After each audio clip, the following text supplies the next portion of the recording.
Kapag ako ang nanalo sa eleksyon, kukurakutin ko ang pera ng bayan at ibabayad ko sa mga utang ko. At least, honest ako. Kapag ako ang nanalo sa darating na eleksyon, bibigyan ko ng pwesto sa gobyerno ang kamag-anak ko at mga kaibigan ko. At least, honest ako.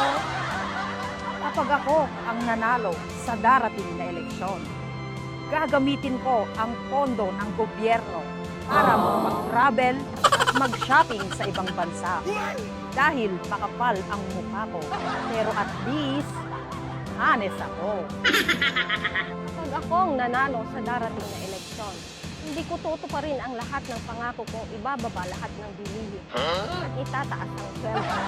Kapag ako ang nanalo sa darating na eleksyon, wala nang tambay ang maghihirap at wala nang chismosang mangungutang dahil sila ang priority ko. At ibababa ko ang presyo ng palay dahil itataas ko ang presyo ng bigas. At least, honest ako.